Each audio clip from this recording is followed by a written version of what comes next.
I'm proud to have served in World War II, and my government is recognizing the fact that I served. It was such a big thing on the part of the American people. How do you put that into a memorial? Well, you know, I never thought much about a memorial. When I was overseas, all I wanted to do was come home. And I never thought much about a memorial.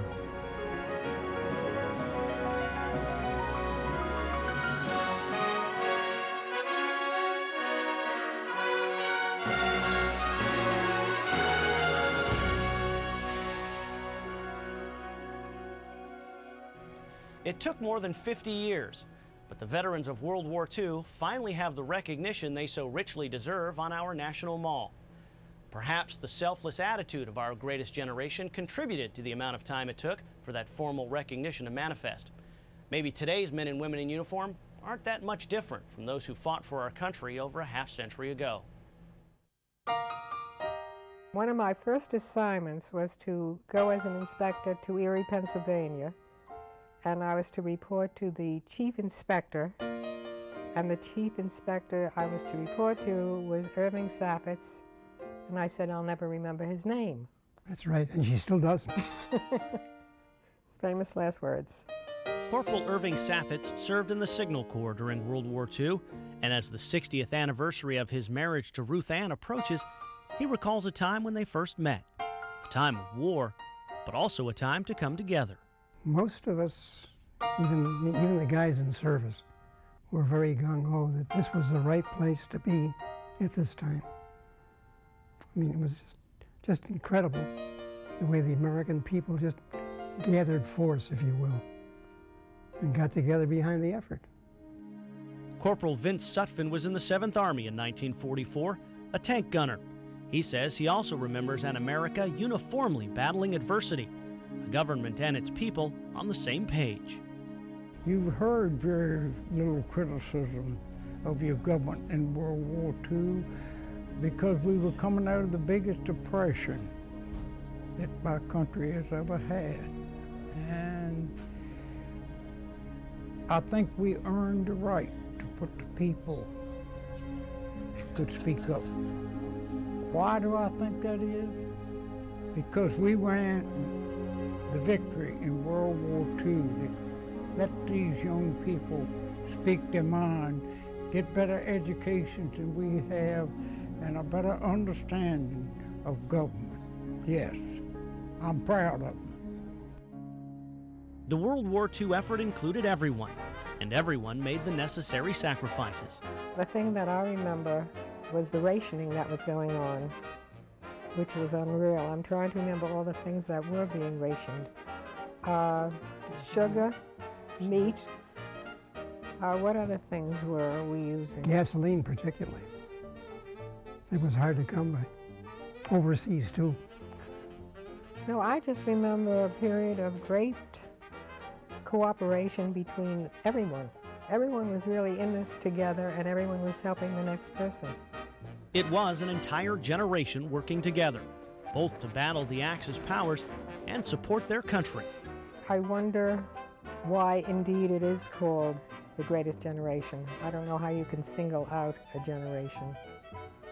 But maybe it is the cohesiveness of that generation that should be displayed. Yeah, I think basically the war effort itself depended for the first time in history uniquely on both men and women, because the women in the workforce were very important, because without them we couldn't have done what we did. Right on. I was in the G Company, 393rd Regiment of the 99th Division. I joined the outfit Thanksgiving Day, 1944, and I left there the 11th of January. I got frozen during the Battle of the Bulge. Private First Class Buck Shelton thought the war was basically over when he headed for Germany. He says no one had ever heard of rotations the way people talk about them today. We knew what we were fighting for. And when they let you off in France, it was, I'll meet you in Berlin. You didn't know you'd go stay there 6 months, or because my brother-in-law left this country the day his daughter was born, and when he came back, she was 3 years old. And he'd probably have a riot in the army today if he did something like that. The terms have changed in the last 50 years, and so have the tanks and guns. But the spirit of the people fighting for freedom hasn't. The only thing is to have staying power. Don't let it get to you. Keep a sense of humor. You know, you gotta have one of those. And especially if you get in trouble, just have stick-to-itness, you know. Stick with it. But you ought to know what in the hell you're fighting for. I think all of us face the same problem mentally. Today and back when I was in, I cannot see any difference in anybody not thinking that they're subject to death. A soldier today dies just as quick as he did from my time, and I'm sure of that.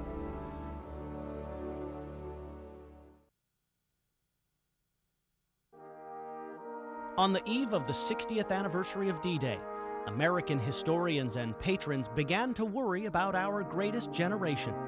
With so many World War II veterans dying daily, a memorial to these war heroes was conspicuously absent from our National Mall. The idea for the World War II Memorial got its voice in 1987 from the heart of America, Ohio's 9th District, represented by Congresswoman Marcy Kaptur.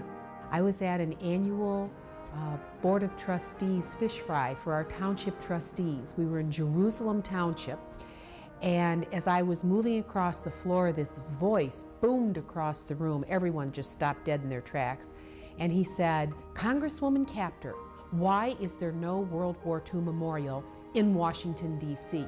The voice belonged to Roger Durbin, a rough-and-tumble World War II veteran with broad shoulders and a square jaw.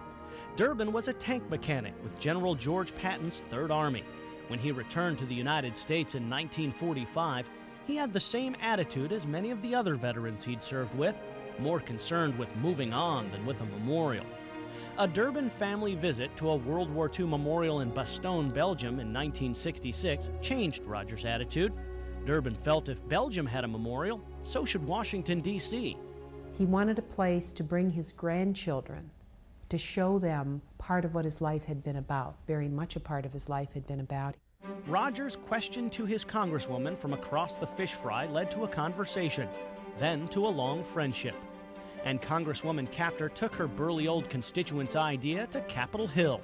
It seemed like an idea whose time was overdue, but getting the necessary laws passed turned out to be a difficult proposition.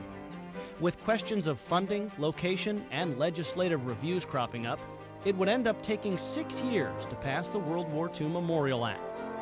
Finally, in 1993, Congress passed the law to create the memorial, putting it in the hands of the American Battle Monuments Commission. I think the World War II generation is really a group of quiet heroes. They went to war, they did their duty, they felt patriotic, they came back and they didn't ask for anything. It wasn't until we had the controversy around the Vietnam War where people came back and were looking for some kind of healing process that the Vietnam Memorial was built. And then we had the Korean Memorial, and suddenly World War II veterans said, "Hey, where's ours?" But the memorial was still a long ways off, and the commission needed a design, and more importantly, a site.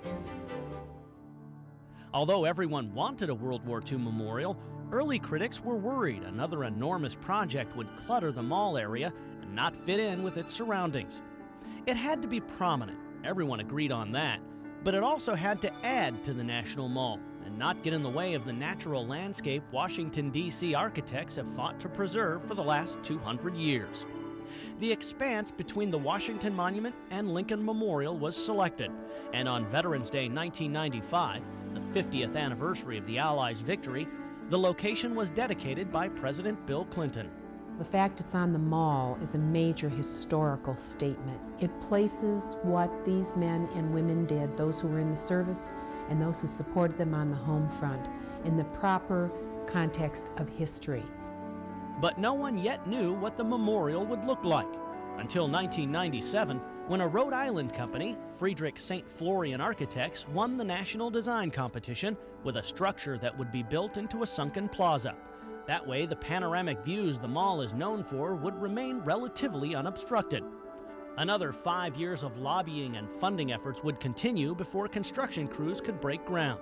Initial estimates set the cost at over $100 million, a number that would eventually elevate to $175 million. Senator Bob Dole joined the effort as co-chairman of the fundraising effort and enlisted the help of actor Tom Hanks. The partnership paid off, and the memorial received funding from over 500,000 contributors.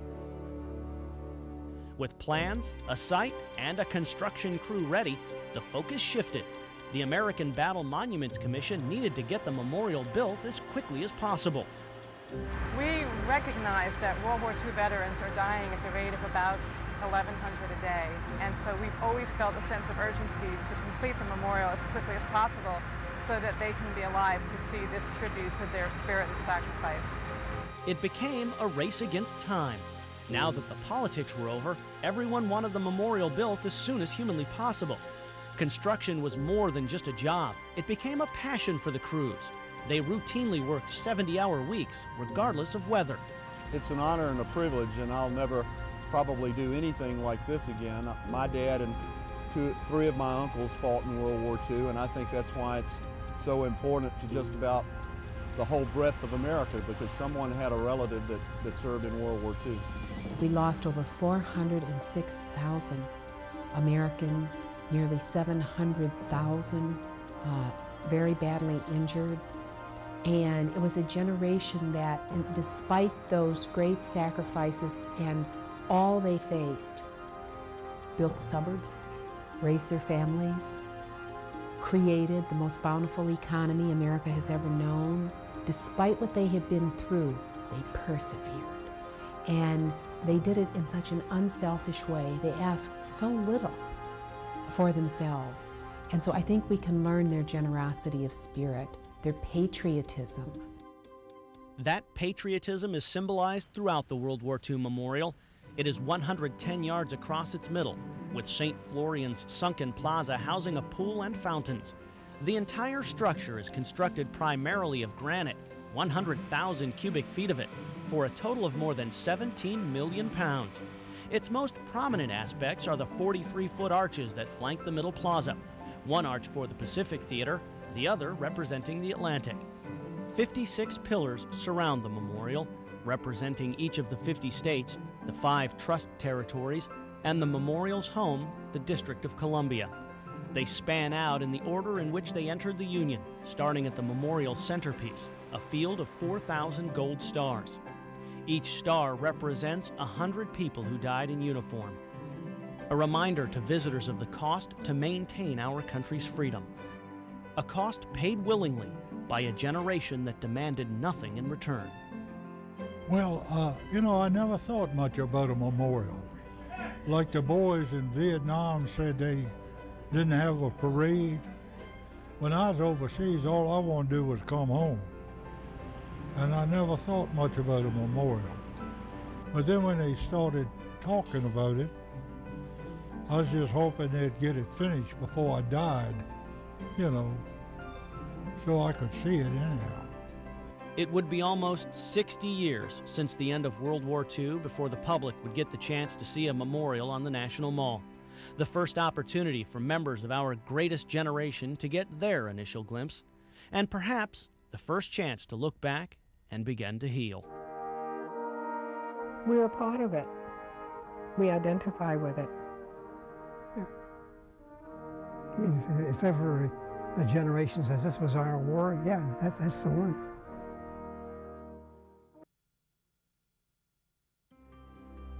The World War II Memorial on the National Mall dropped its construction fences on a beautiful spring day in April. Thousands of visitors eagerly roamed the plaza, the first to see this tribute to history. Today is the opening day. It is open to the general public, and it is as open as it's going to be. This is a memorial to the entire World War II generation. It's to the women who went into the factories and the mines, who kept the munitions, who kept the ammunition, who kept the food, who kept the uniforms going and rolling and supplied to the GIs, both in the European and the Pacific theater. So it's really, certainly, obviously, also a memorial to the World War II veterans, but it's really to all World War II generation citizens. Those most eager to see the granite pillars and bronze etchings, members of the group the memorial commemorates.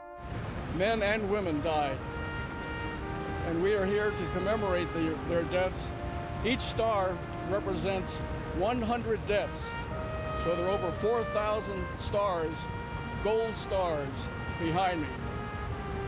They commemorate the deaths of all of our fallen heroes. Perfect. It is so much more than I ever dreamed it would be, and it's taken so much space. I look forward to looking at each one of the monuments, each one of the statements, and each one of the memorial plaques, and drink in the sorrow and the joy of the fact that we have freedom in this country. Freedom that's difficult for people to comprehend. The opening day crowd included several groups of school children, a sight the veterans on hand enjoyed seeing. For many, it was their first chance to share their era and to teach. Realize that we have a great gift. We were born in this country, and as citizens, we ought to preserve and protect those things which are near and dear, not only to we who are living today, but our children and grandchildren. Buck Shelton says he hopes the memorial will inspire those children to learn more about what it took to protect this country. Well, I tell you what, I've done several of these, not a whole lot of them, but I've done some to school children. And when I got through, they never even asked a question. They don't know enough about it to even ask a question. And it makes me feel bad, you know, because it seems like the people didn't care. Or maybe you just got too many other things to think about. Paige Lockridge teaches at the Excel Christian Academy in Cartersville, Georgia. She understands passing the lessons from history on to our children is a vital purpose of the memorial. I think the biggest thing that we tried to point out to the kids, there's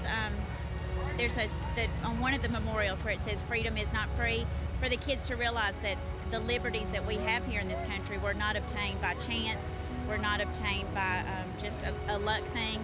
People fought hard, they lost a lot to be able to give that to us, and we need to appreciate all that they went through just to make it where we can live in the country that we live in today. Whether it was the April sun basking the memorial or the crowds of school children eager to understand what their great-grandfathers and great-grandmothers sacrificed on their behalf, no one seemed to want to dwell anymore on the nearly 60 years it took for the memorial to find its way to the National Mall in Washington, D.C. It was complete now, and that's all that mattered. It took us almost 2 decades for such a worthy idea. And we worked very hard. It's not like we didn't push, we really did push, but it took this long. But the system does work, you just have to be persevering. In retrospect, though, people that we held up to such high esteem, like the Roosevelt Memorial, took an awfully long time to get that on its way. So obviously these things aren't done overnight. And as long as you ring the bell and get it done, that's where it's at. I think there's a lot of truth in it. I think, in addition, it was such a big thing on the part of the American people. How do you put that into a memorial? All I can say is that World War II veterans are proud of the fact that our time has come to be recognized. Even though I never have thought that there was ever a time that my government didn't recognize the service that we gave the country. And there should be something memorializing these people who were gung-ho, never questioned anything, They were there, they were called upon, they did what they had to do. And did it well. We should not forget those lessons. We should stand on their shoulders and build beyond their dreams and celebrate what they bequeath to us, we the children of freedom, and take it to the next level. Try to build a more peaceful world. Try to have a more generous spirit.